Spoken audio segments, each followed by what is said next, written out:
Hola amigos de YouTube, se presenta ante ustedes el señor de las 99 noches. Esta vez y regresando a la esencia inicial del canal, hablaremos de un anime, pero no cualquiera, hablaremos de Yami Shibai. Nos enfocaremos en esta ocasión en la primera temporada. Advertencia. Este video contiene palabras que YouTube considera inadecuadas para la plataforma, sin embargo se abordarán con naturalidad, pero si eres susceptible del tema, estás a tiempo de salir. Aún así este video no está monetizado, y solo pido que si te gustó, al final del video le des un like y comentes. Sin más, comencemos. Este anime no tiene una canción de entrada, pero sí de salida esta es la letra. Ha vuelto a aparecer aquel de la caperuza triangular. El dios de la muerte acecha en el rincón muerto, a la sombra de las hojas secas para matar el aburrimiento, un escalofrío. Como curiosidades, esta canción fue interpretada por la Vocaloid Hatsune Miku como tema de cierre de un anime televisivo. Título misterioso puede entenderse como rollo ilustrado de lo extraño / espeluznante. El tema aparece en el disco Vocaloid Collection 5 Feat. Versión completa. La canción original dura 3:29 minutos. El director general Takashi Shimizu, el creador de la afamada saga de la maldición, él es una de las figuras más influyentes del J-horror moderno, especializado en terror maldito, folclore urbano y horror psicológico. Yami Shibai encaja directamente en su obsesión temática. Junto a él es guionista y escritor Noboru Takayama, es conocido por estructurar relatos de terror cotidiano y maldiciones progresivas, muy presentes en los microrelatos de Yami Shibai. La lista de capítulos es la siguiente: La mujer del talismán, Sanbai, la regla familiar, pelo, el siguiente piso, el estante superior, contradicción, la diosa paraguas, maldito, la luna, Tomonari-kun, el atormentador. Esta temporada consta de 13 episodios y cada uno es una historia de terror independiente. Empecemos analizando cada capítulo. No solo se resumirá, sino también discernirán y se investigará su contexto social, cultural y mitológico. Capítulo 1: La mujer del talismán, incluyendo trama, clímax, final, análisis cultural, curiosidades y una especulación sobre el destino del protagonista. El episodio comienza con un joven llamado Ito que se muda a un nuevo apartamento.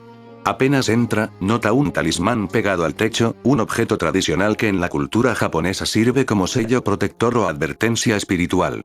Intrigado, lo quita. Al mirar por la ventana ve a una mujer misteriosa desde el edificio de enfrente, mirándolo fijamente de forma inquietante. Al día siguiente, al volver del trabajo, su puerta está extrañamente sin seguro y hay otro talismán en el techo. Cuando intenta quitarlo, la mujer aparece detrás de él. La mujer luego es detenida por la policía por allanamiento, y al irse intenta decirle algo, pero Ito no logra escuchar. Cuando regresa a su apartamento, encuentra muchísimos talismanes pegados bajo su mesa. Al arrancarlos, su habitación se ve invadida por fantasmas, y él intenta repetirse a sí mismo que no es real. El punto de mayor tensión ocurre cuando Ito descubre que los talismanes que pensaba eran simples advertencias ahora están por todas partes, y su hogar está literalmente lleno de fantasmas acercándose a él, con una atmósfera de terror total. El episodio termina sin resolución clara. Ito se queda mirando a los espíritus avanzar hacia él, sumido en el miedo, sin que sepamos si logra escapar o sucumbe a la visión sobrenatural. La escena deja un final abierto y perturbador típico de la serie. Este episodio juega con el miedo a lo desconocido y la superstición.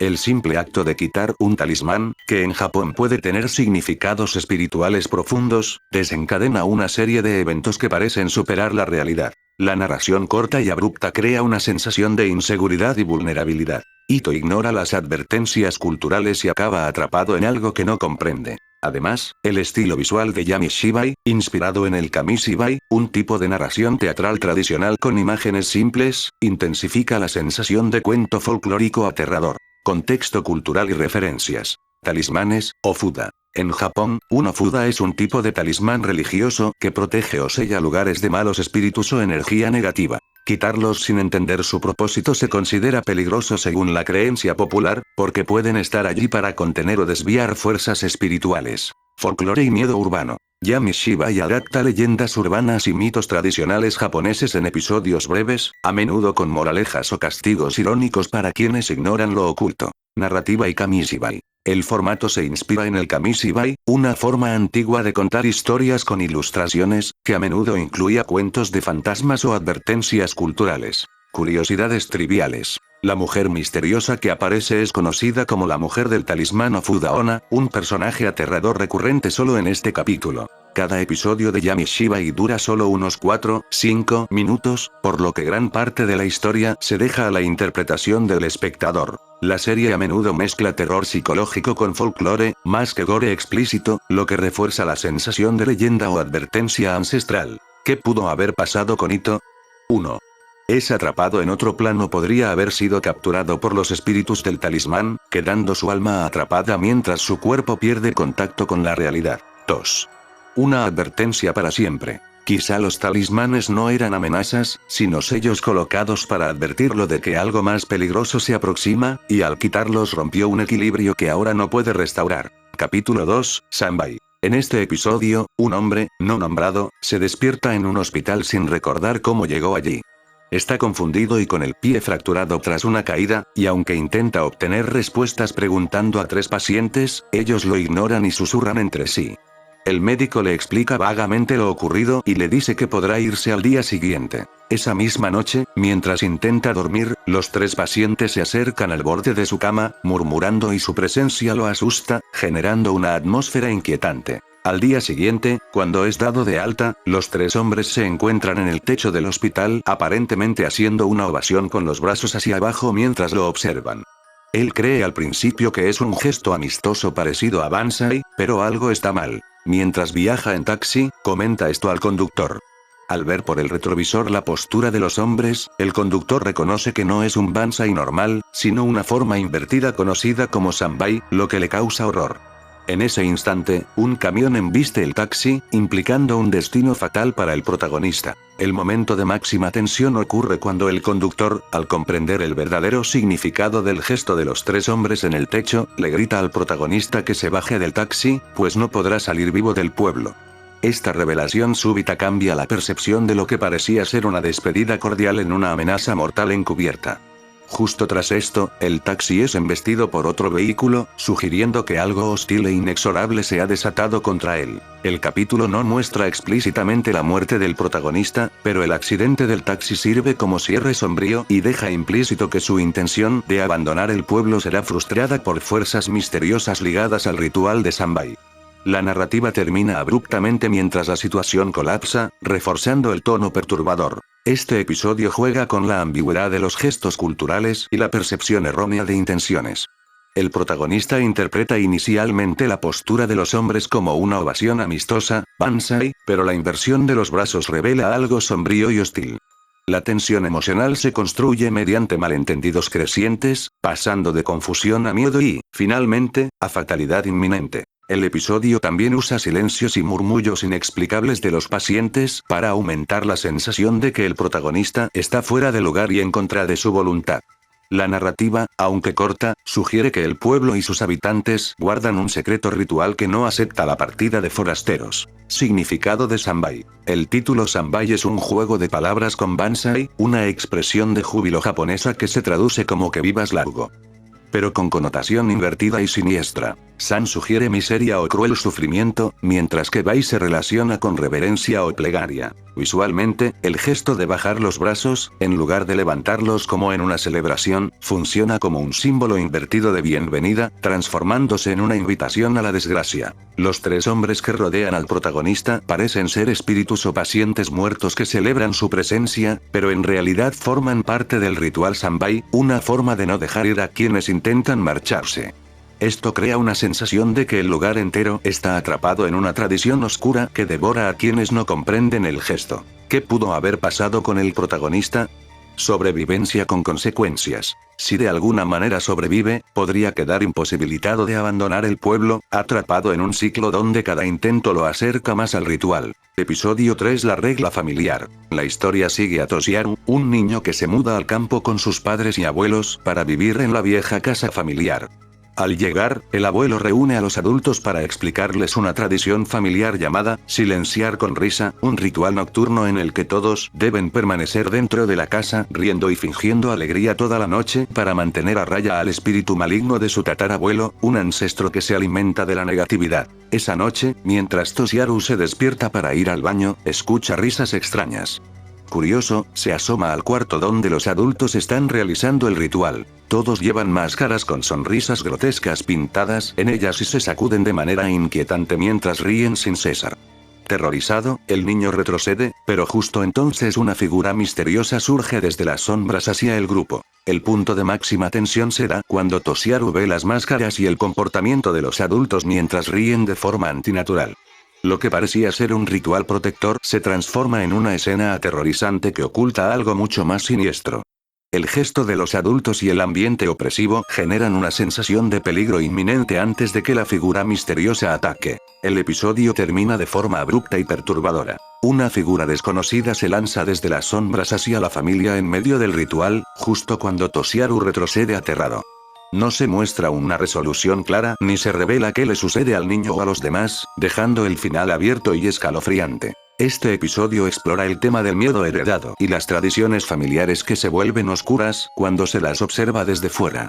El ritual de reír para espantar al mal se presenta como algo aparentemente benigno, pero el uso de sonrisas grotescas enfatiza lo desconcertante y casi antinatural del comportamiento de los adultos. La incomodidad de Toshiaru al presenciarlo refleja cómo incluso los actos rituales destinados a proteger pueden parecer monstruosos desde la perspectiva de un niño. El episodio está diseñado para que la incomodidad crezca progresivamente. Empieza con una curiosidad inocente que se transforma en terror puro, sin explicación lógica del porqué del comportamiento de la familia ni de la figura que aparece al final. Contexto cultural. Este capítulo sí tiene relación con elementos de creencias japonesas tradicionales sobre espíritus familiares o ancestros inquietos. Ancestros Irei, espíritus. La idea de que un espíritu ancestral, especialmente uno que murió con emociones fuertes como odio o tristeza, pueda regresar para afectar a los vivos es un motivo recurrente en el folclore japonés.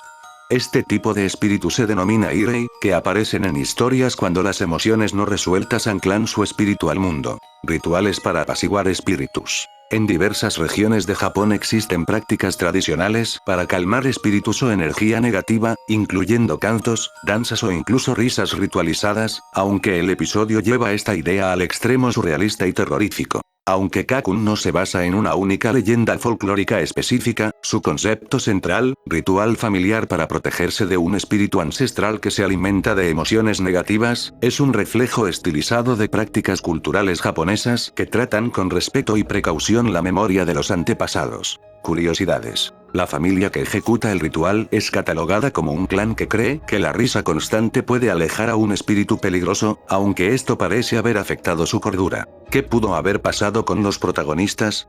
Dado el final abierto y el estilo narrativo del episodio, hay varias posibilidades. El espíritu ancestral atacó a la familia. La figura emergiendo de las sombras podría ser el espíritu que se alimenta de emociones negativas. Su aparición sugiere que el ritual podría haber fracasado o empeorado las cosas. Episodio 4 Cabello. La historia sigue a una maestra de primaria que se queda trabajando hasta tarde en la sala de profesores para terminar el periódico escolar.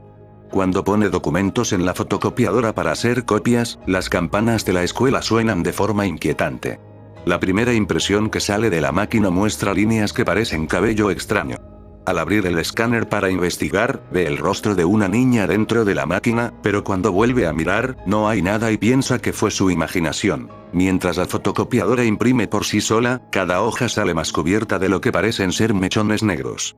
La maestra, cada vez más desconcertada, apaga el aparato y revisa el interior, encontrando un grupo de cabello revuelto siendo succionado por la máquina, pero sin ninguna criatura visible. Cuando cierra el escáner, una figura fantasmal de una niña aparece detrás de la copiadora. El clímax llega cuando la presencia de la figura espectral, provocada por la fotocopiadora, se hace inevitable.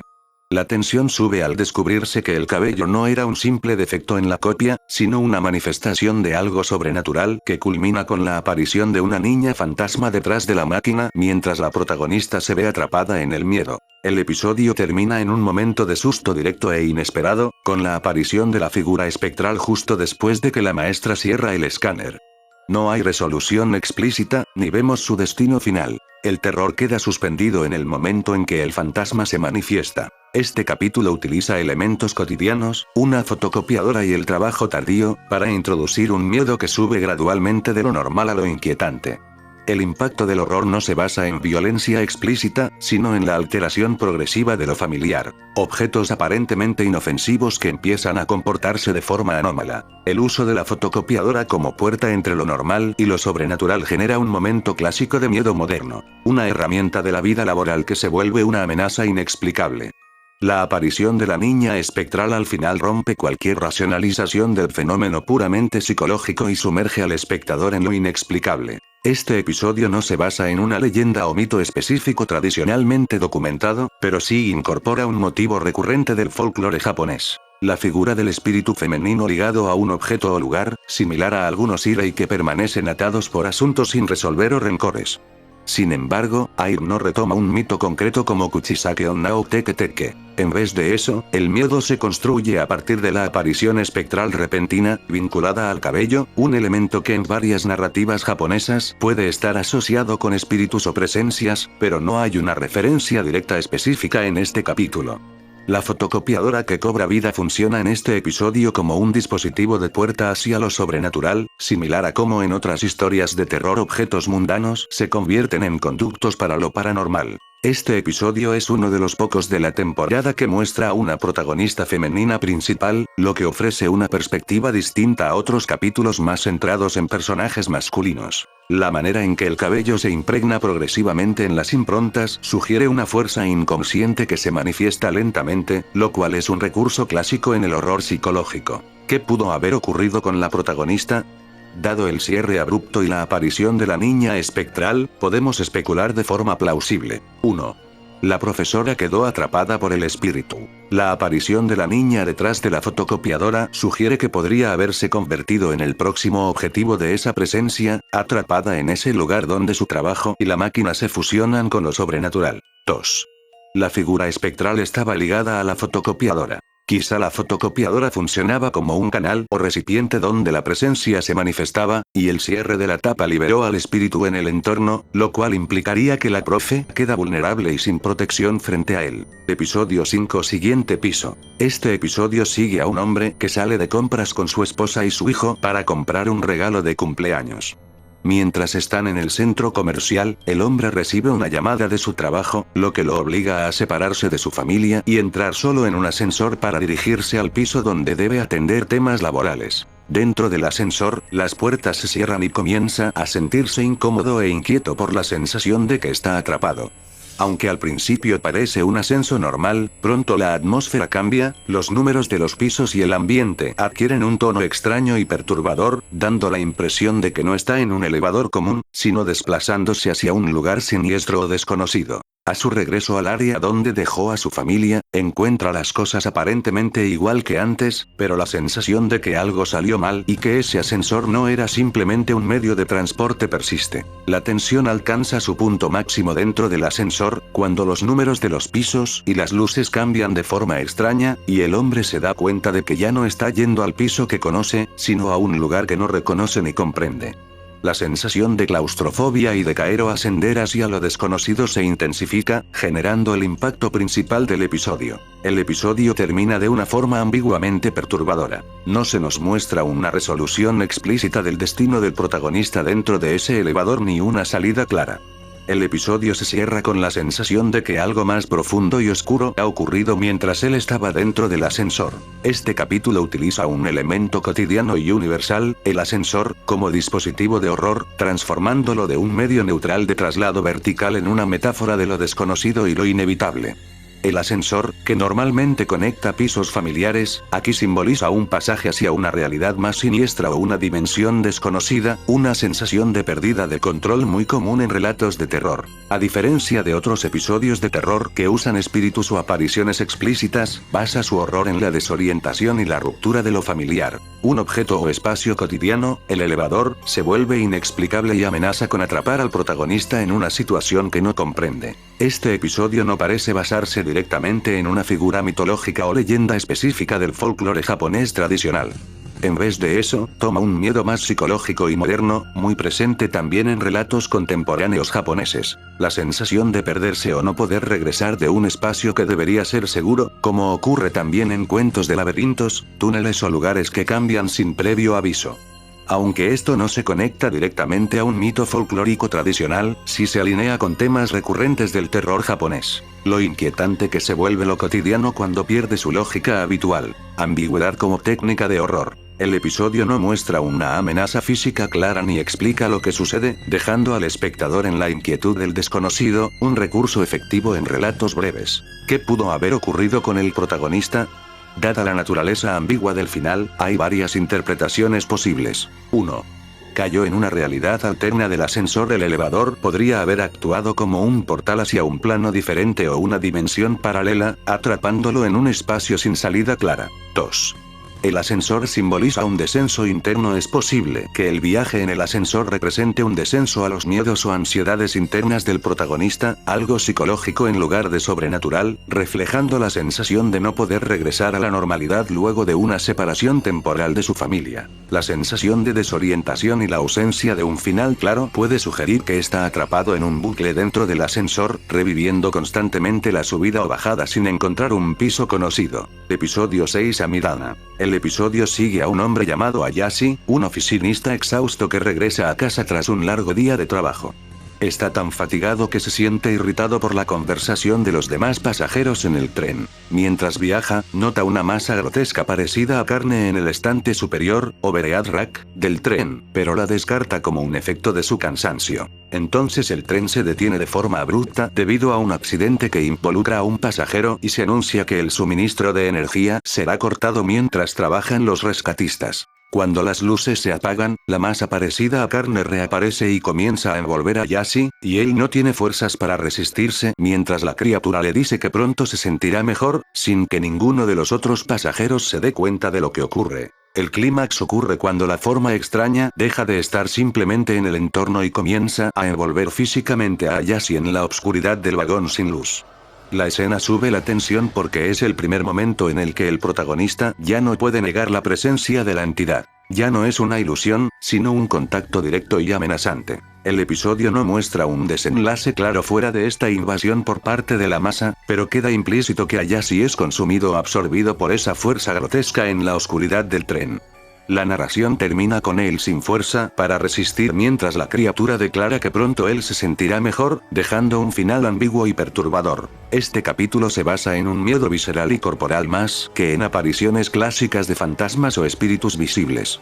La entidad parece una masa orgánica, describible como una carne grotesca, y simboliza tanto el agotamiento extremo como una amenaza silenciosa que no perciben los demás. A diferencia de episodios que juegan con tradiciones o rituales, aquí el horror surge de lo cotidiano. Un pasajero cansado en un tren, y algo que solo él puede ver y sentir, lo cual provoca una sensación de aislamiento absoluto incluso entre la multitud. Varios análisis sugieren que el episodio puede estar reflejando una metáfora del estrés crónico y la depresión del protagonista. Su distanciamiento de los demás, su visión distorsionada de la realidad y la sensación de que una fuerza lo consume poco a poco, encaja con temas psicológicos relacionados con el agotamiento mental profundo. Este episodio no se basa directamente en un mito tradicional japonés específico, ni en un personaje folclórico claramente reconocible.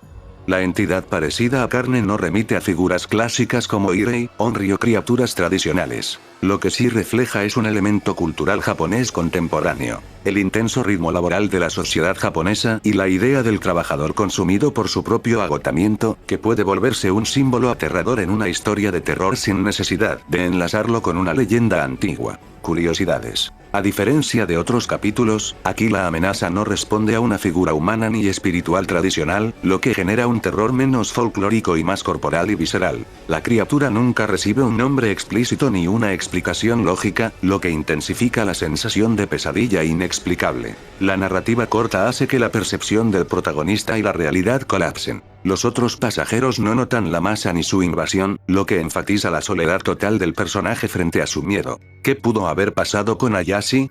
Fue consumido por la entidad de cansancio/depresión. La criatura podría representar una manifestación del agotamiento extremo o depresión, literalmente consumiendo a alguien que ha sido llevado más allá de su límite físico y mental.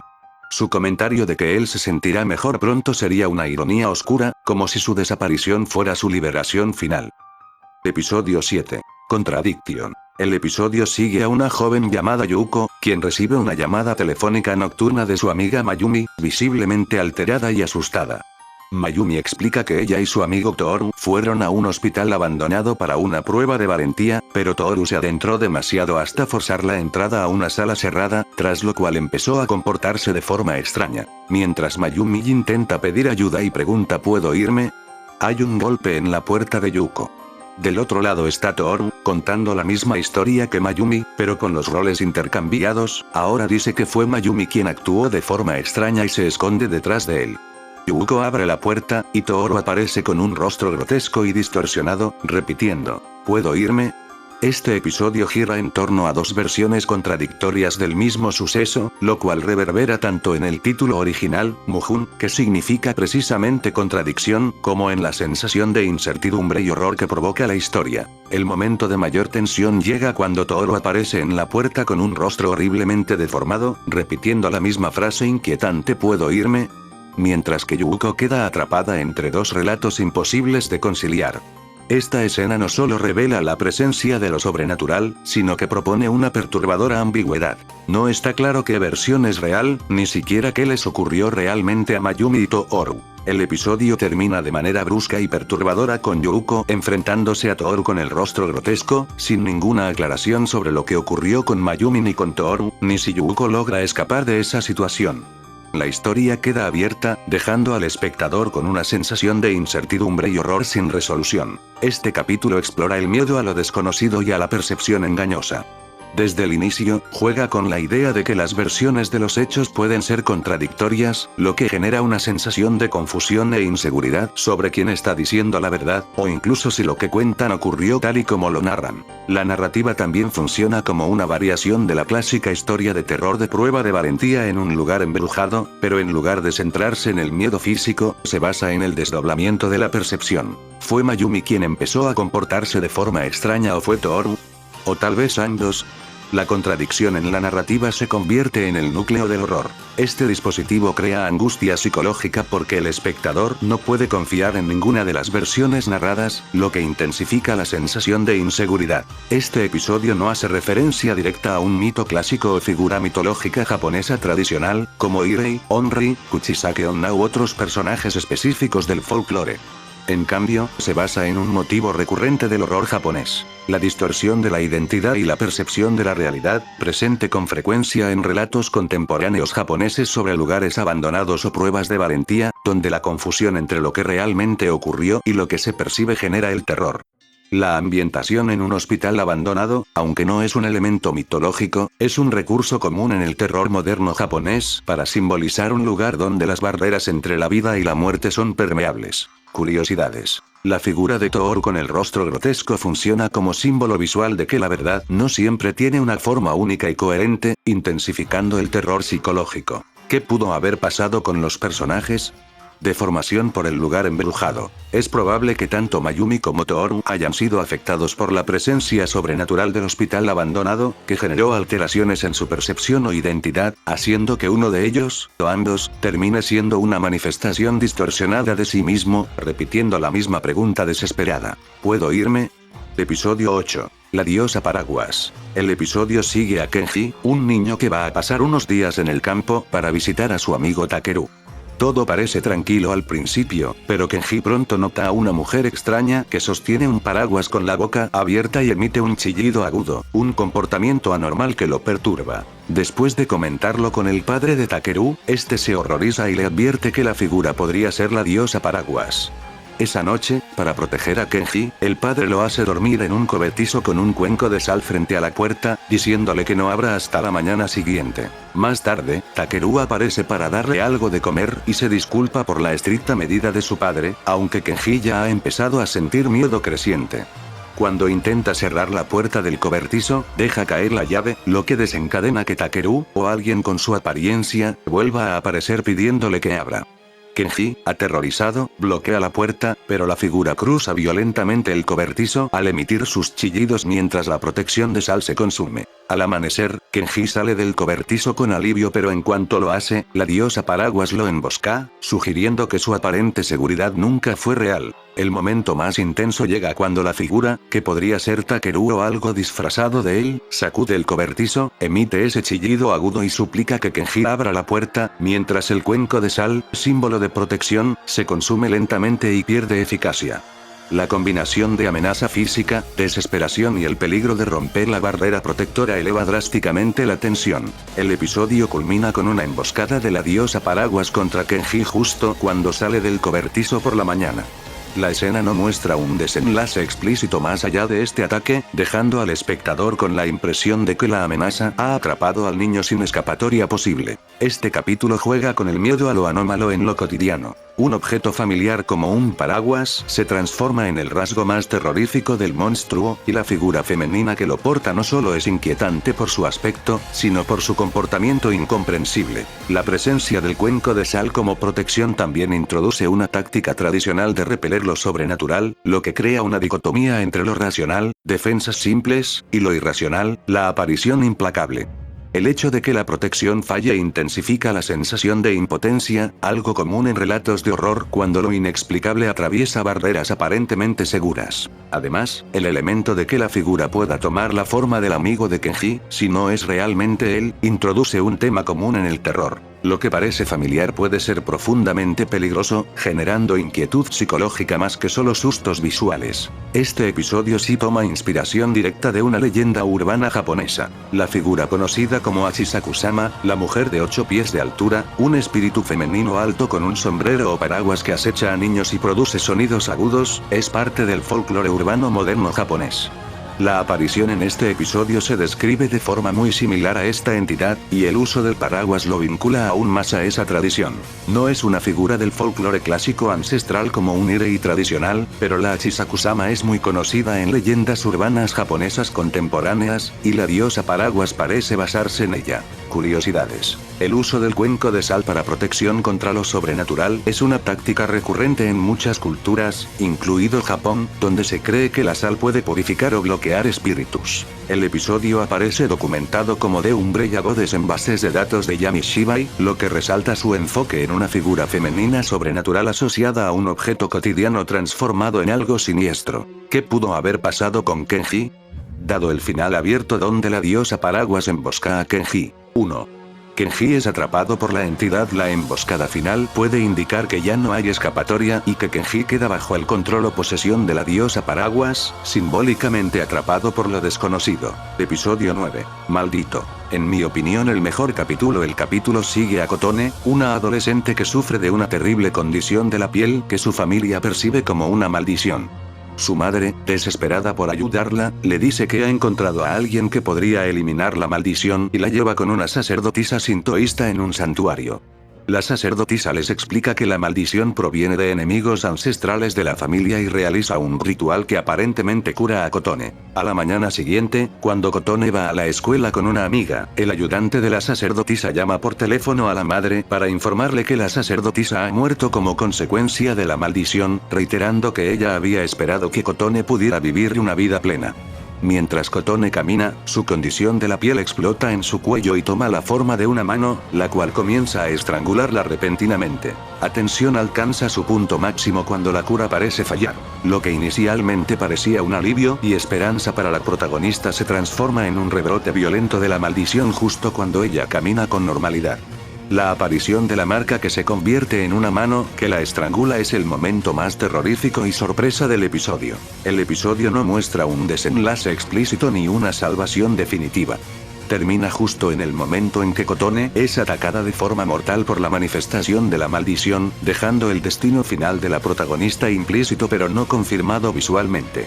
La narrativa corta subraya que, pese al ritual y la aparente cura, la maldición sigue activa y consume a quien intenta superarla. Este episodio explora el concepto de maldición familiar y las consecuencias de tratar de curar algo sin comprenderlo del todo.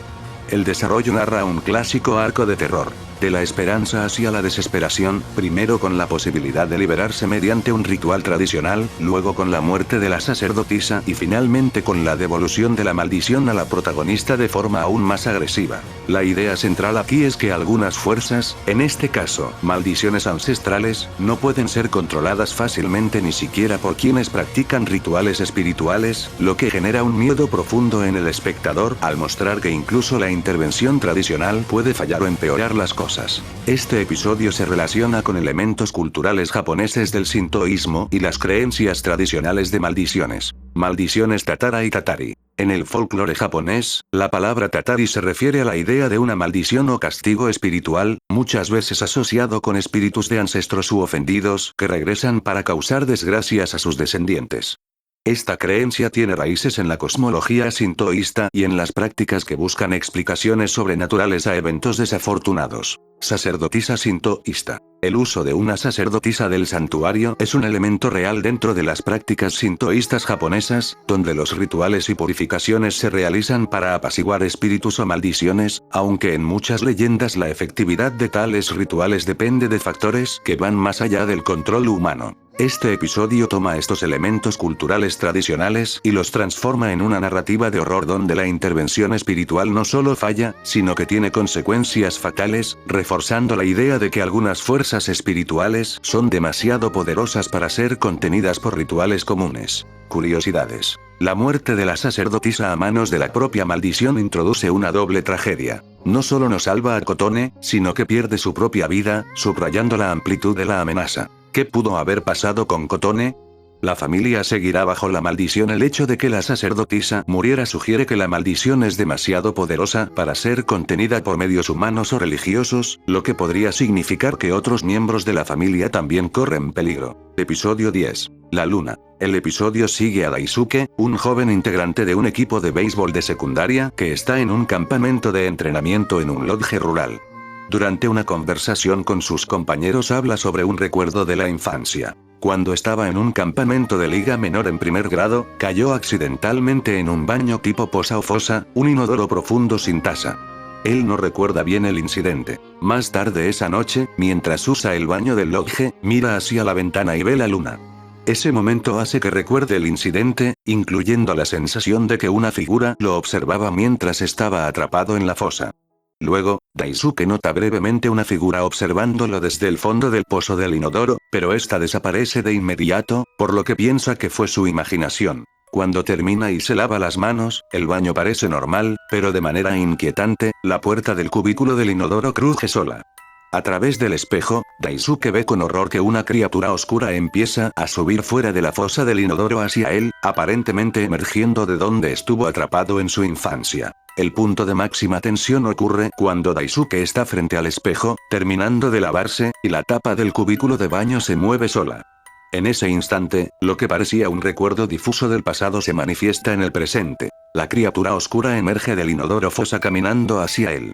Esta revelación rompe la línea entre recuerdo y amenaza real, transformando un objeto familiar en una fuente de horror. El episodio no muestra el destino definitivo de Daisuke ni ofrece una resolución explícita. Termina en el momento en que la criatura está subiendo de la fosa del baño, dejando al protagonista cara a cara con una presencia sobrenatural sin tiempo para reaccionar. Esa ausencia de desenlace visiblemente claro genera una sensación de amenaza inminente sin escape. Este capítulo se apoya en el miedo a lo oculto en lo cotidiano y en el horror que puede emanarse de un lugar aparentemente común como un baño.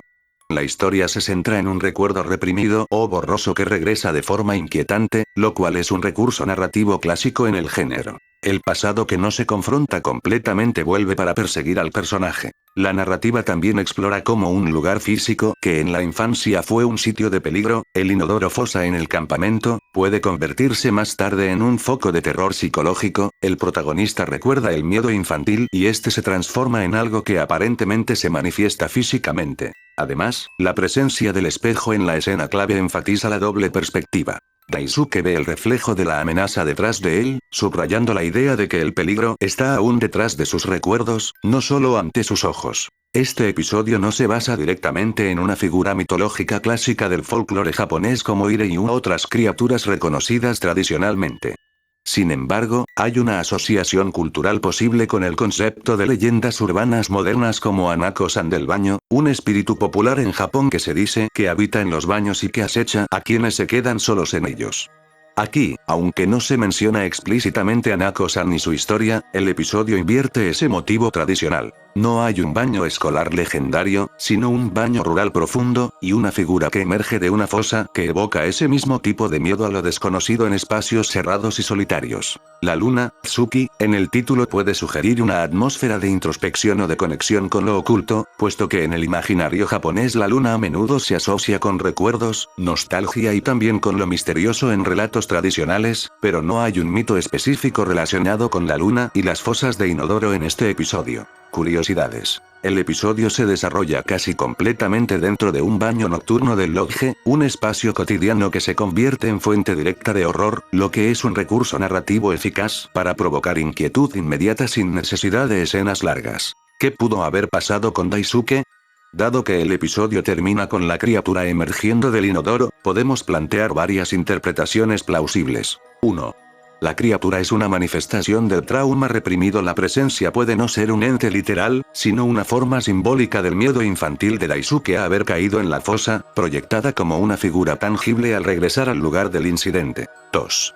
Algo quedó atrapado en esa fosa desde su infancia. Es posible que, en la narrativa de horror, algo siniestro realmente acechaba en esa fosa cuando cayó de niño, y ahora que regresó, esa entidad aprovecha para materializarse físicamente. Episodio 11. Video. 3 amigos de escuela media, Takaaki, Osamu y Masaki, deciden descansar de su tarea viendo una cinta de video que supuestamente contiene imágenes sobrenaturales.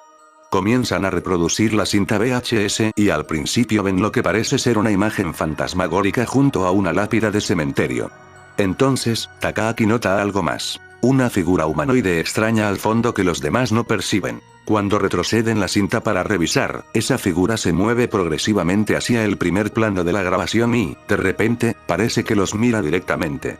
Esto aterroriza a Takaaki, y cuando se da vuelta para comentar algo, sus amigos han cambiado. Ahora parecen criaturas humanoides deformes que lo observan fijamente. Al final, las figuras lo cuestionan con voces profundas y distorsionadas, preguntándole qué ha visto, lo que sugiere que algo de la cinta ha alterado o infectado la percepción de la realidad, y quizá a los mismos amigos. El punto de mayor tensión ocurre cuando, al rebobinar la cinta, la figura que Takaaki había visto al fondo se aproxima repentinamente al primer plano y lo observa directamente, produciendo un impacto visual y psicológico inmediato. Ese momento rompe la barrera entre mirar un video espeluznante y sentir que algo dentro de él está interactuando con el espectador. Inmediatamente después, al voltear, Takaaki ve que sus dos amigos han sido reemplazados por criaturas humanoides distorsionadas, marcando la transición de irritación curiosa a horror real. El episodio no muestra una resolución explícita del destino de Takaaki. Finaliza justo después de que él se da cuenta de que sus amigos ya no son humanos, y las entidades empiezan a hablarle con voces distorsionadas, preguntándole qué vio en la cinta.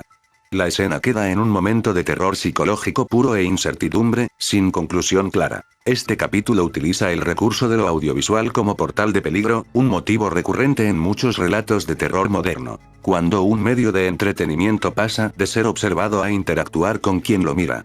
El acto de rebobinar y ver que la figura se acerca progresivamente constituye un efecto clásico de inquietud, representando la idea de que el peligro se acerca hacia ti con cada reproducción. Además, la transformación de los amigos en figuras distorsionadas contribuye a un efecto de aislamiento absoluto para el protagonista. Ya no puede confiar en la realidad ni en quienes lo rodean, sugiriendo que la cinta ha corrompido no solo la imagen, sino la humanidad misma de sus camaradas. La narrativa también se apoya en una concepción moderna del miedo audiovisual. El terror nace de la sensación de que lo que vemos en pantalla puede tener repercusiones sobre el mundo real, un concepto efectivo en medios que exploran la delgada línea entre imagen y realidad. ¿Qué pudo haber pasado con Takaaki? Su percepción ha sido permanentemente alterada. La cinta no solo cambia lo que se ve, sino cómo se ve. Takaaki podría estar atrapado en una realidad distorsionada, incapaz de confiar en sus sentidos ni en sus amigos. Episodio 12. Tomonari-kun. La historia sigue a Keiko, una estudiante de secundaria que regresa a su complejo de apartamentos y se encuentra con 5 niños pequeños sentados en el patio, alrededor de una masa negra de sombra. Los chicos le presentan la sombra como su amigo llamado Tomonari-kun y le dicen que él la ha invitado a jugar. Keiko rechaza la invitación pero promete que jugará con Tomonari-kun en otro momento. Al día siguiente, recibe de nuevo la invitación de los niños, pero ella la rechaza debido a su trabajo de medio tiempo. Cuando vuelve a su apartamento más tarde, los chicos tocan a su puerta diciendo que Tomonari-kun viene a visitarla y señalando una sombra negra en su techo. Aterrorizada, Keiko despide a los niños. La sombra en el techo toma forma de cabeza, habla de la promesa que ella hizo y luego la absorbe así, llevándola dentro de la masa oscura. Afuera, los niños observan con calma cómo sus pies cuelgan desde el techo.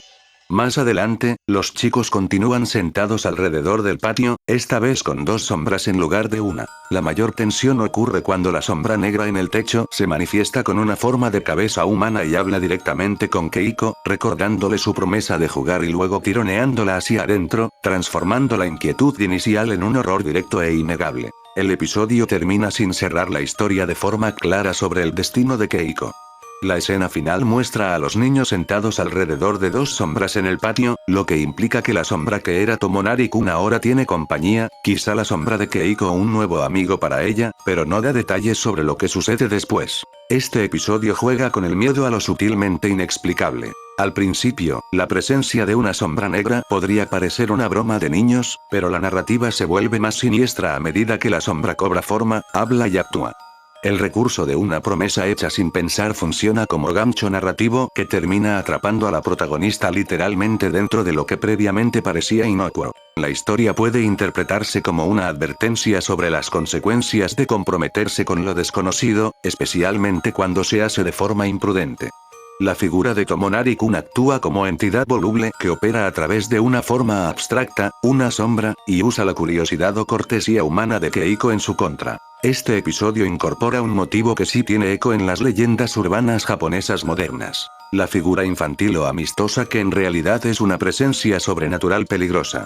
Según el Yamishibai Wiki, Tomonari-kun aparece como un monstruo que toma la forma de una sombra de niño, amado por los niños humanos, pero que arrastra a la persona que le cae bien hacia el interior de la sombra. Aunque Tomonari-kun no es una figura tradicional del folclore clásico japonés, como Irei Onri, este recurso, espíritu o ente transformable que seduce o invita y luego atrapa, se ve con frecuencia en mitos urbanos japoneses modernos donde lo aparentemente benigno esconde una amenaza real. ¿Qué pudo haber pasado con Keiko?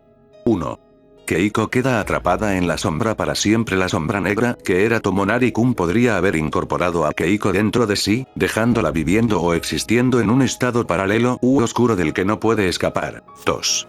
La sombra se multiplica con nuevas amistades. El episodio final muestra a dos sombras en el patio, lo que podría indicar que ahora Keiko se ha convertido en una segunda sombra o amiga de la original, atrapada por siempre junto a ella. Episodio 13. Tormentor / Uzuki. Este episodio sigue a tres niños de primaria, Shita, Taichi y Masahiro, que pasan el tiempo observando una casa misteriosa con binoculares en las afueras de su vecindario, con la esperanza de ver al El Torturador, una entidad cuyo avistamiento supuestamente está vinculado a desapariciones inexplicables. Mientras observan, Masahiro se inquieta y decide irse.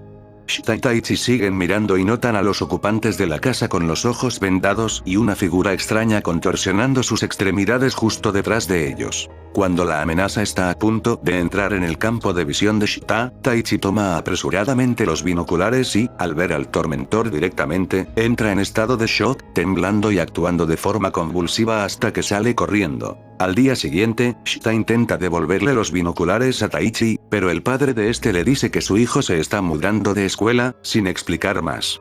Desde el otro lado, Shita vislumbra a un Taichi retorciéndose y siendo sostenido por otras personas mientras su madre llora desconsolada. Shita, con los binoculares, ve primeramente al propio Taichi en una ventana, pero cuando intenta volver a mirar, Taichi ha desaparecido.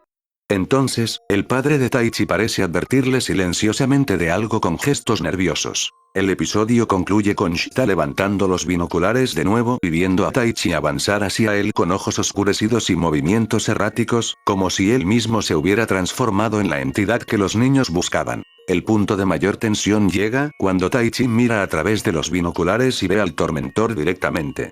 El impacto visual y psicológico de ese momento desencadena una reacción física extrema en Taichi, transformando su comportamiento de forma abrupta y violenta, lo que rompe con el suspense acumulado del capítulo y marca una transición hacia el terror puro. El episodio no ofrece una resolución clásica ni muestra lo que sucede después con claridad. Termina en el instante en que Taichi, ahora aparentemente alterado o poseído por la entidad, se aproxima a Ashita a través del campo de visión de los binoculares. Esta última imagen deja al protagonista y a los espectadores con la sensación de amenaza inminente sin escape posible. Este episodio explora el miedo a mirar lo prohibido y sufrir consecuencias irreparables.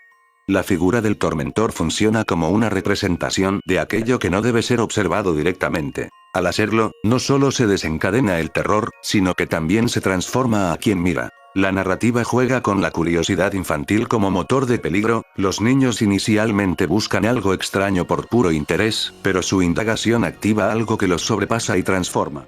El uso de los binoculares es simbólico. Mirarlos no solo acerca al espectador, sino que une lo observado con quien observa, borrando la distancia entre el sujeto y la amenaza. La idea de que ciertos seres o fenómenos no deben ser vistos directamente, o que hacerlo trae consecuencias terribles, es un motivo recurrente en el folclore japonés, incluyendo relatos como Nopera B, fantasmas sin rostro, o mitos en los que la visión directa de un espíritu trae desgracia. La figura contorsionada y la necesidad de vendaje de ojos de los habitantes de la casa evocan esta tradición de evitar la mirada directa al misterio. Aunque Tormentor no se basa en una criatura clásica como Irei o Kuchisake Onna, su premisa de que mirar fijamente a lo inexplicable provoca daño tiene paralelos con leyendas urbanas modernas japonesas sobre espíritus que atrapan a quienes los contemplan. Curiosidades del episodio. Este capítulo es considerado por muchos fans de Yamishibai como uno de los más impactantes visualmente, precisamente por el uso de los binoculares y la transformación de Taichi tras ver la entidad. La entidad en sí nunca recibe un nombre concreto en el episodio más allá del torturador, lo que refuerza su naturaleza indefinida y aterradora. ¿Qué pudo haber pasado con Shita y Taichi? 1. Taichi está poseído o transformado por la entidad. La presencia del tormentor al observarlo directamente podría haber alterado su mente y su forma, sugiriendo que ahora Taichi mismo se ha convertido en una extensión de ese horror. 2. La advertencia del padre de Taichi tenía un significado profundo. La actitud inquieta del padre y el hecho de que Taichi está transfiriéndose de escuela pueden indicar que su familia sabe, aunque no explica, que el contacto con la entidad es demasiado peligroso de manejar, y lo aleja del vecindario para protegerlo, o aislar el problema. Terminando el resumen, pronto les traerá la segunda temporada así como otras series. Sin más, espero que les haya gustado, esperando que puedan comentar y dejar un like. Se despide el señor de las 99 noches.